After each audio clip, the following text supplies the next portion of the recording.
For buttonholes, if you're doing a shirtweight fabric like this, you'll want to have interfacing between the two layers like this. Or, in the case of a front placket, you don't necessarily need interfacing, just cut extra fabric to the side when you cut out your shirt and fold your fabric twice like this. I've seen nice shirts made with the front placket using an extra fold of the fabric as the interfacing, and as you can see, you don't need to finish that edge. So that's what I'm going to do. Then we mark our buttonhole. First of all, have your long line. That's going to be the center of your buttonhole. We want to make sure we're doing this on a sample of the fabric from the shirt that we're making, not on the shirt itself when we're testing to see how long to make the buttonhole.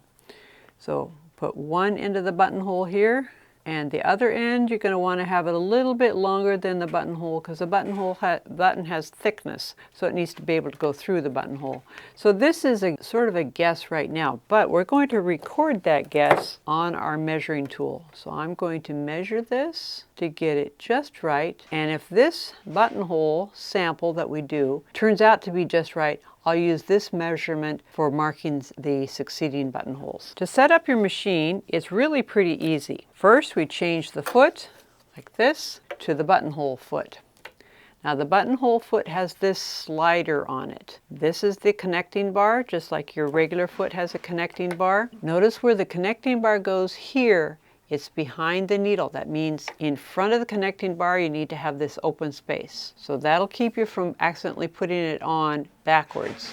You need to have a place for the needle to go. Lift up the presser foot like this, and it goes right on. Now, I'm going to put my thread through by taking a single stitch, pulling my fabric out, and that puts the thread through like that. Now to set up our machine, we go up here to the selector, turn that dial to 1, and then go to length, turn it to where it has the buttonhole right there. Put our fabric underneath the foot. Now if it seems like it's a little bit grippy, it is, because there's little grippers underneath there. So lift up your presser foot a little higher in order to get that under there. Now the slider on the foot needs to be all the way forward, because we're going to be starting at that back mark on the buttonhole. And then make sure that this long line here is right in the middle between the left side and the right side on the buttonhole foot. And then you want to make sure that this is parallel over here. Lower your needle slightly just to make sure your front and back is okay. I'm a little too far back, so I'm going to scoot my fabric forward a little bit. When you lower your needle, the needle's not going to go right in the middle, because as the buttonhole forms, you want a little bit of space between the left hand and the right hand, so that when you cut your buttonhole, you won't be cutting those threads. So we're right here. Now I suggest that you have already sewn a little bit on this machine before you start buttonholes, so you can get a feel for the pedals. Kind of like driving a car, you want to get a feel for how the gas pedal and brake pedal work. Here we go. And slow down as you get towards the end, and maybe take a couple of hand walking stitches so that you get right into that bar tack line. And at this point, make sure your needle's up before you turn your selector knob. Turn that to 2, where we're going to be doing that bar tack. Take about 5 or 6 stitches. Again, lift up your needle, change this to 3, and now it's going to stitch backwards.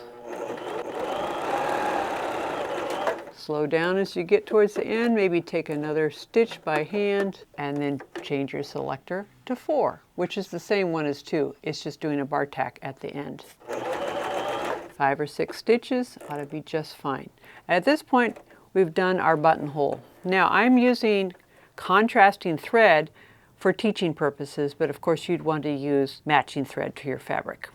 Now this looks pretty dense. If you want it less dense, you would change your stitch length to closer to 1. If you want it more dense, say you had some very fine thread, then you would change it to closer to 0. But again, always do a practice buttonhole before you do it on your garment. Now, to cut the threads and tie the knot, which you will need to do, find your beginning threads and trim those off. Trim them right down to the fabric, because the stitching has secured those beginning threads. Notice I'm doing it before cutting the threads that attach my fabric to the machine.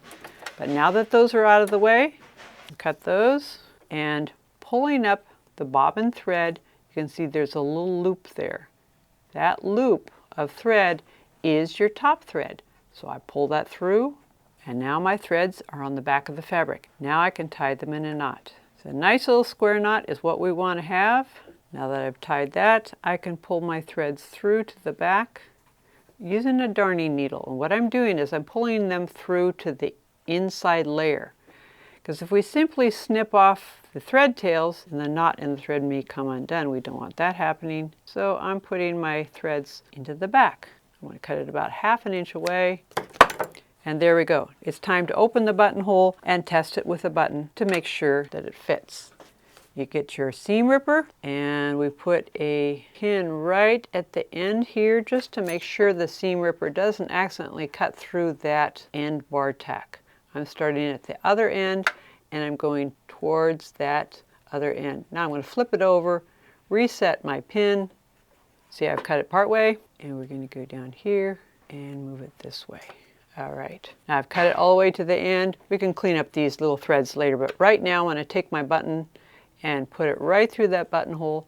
It's a little tight, which may mean that I haven't cut it all the way to the end. I'm going to check to make sure. Again, I'm starting at the end, cutting towards the center. And yes, it does feel like I didn't quite cut that enough. So here we go. Try it again. It fits just right.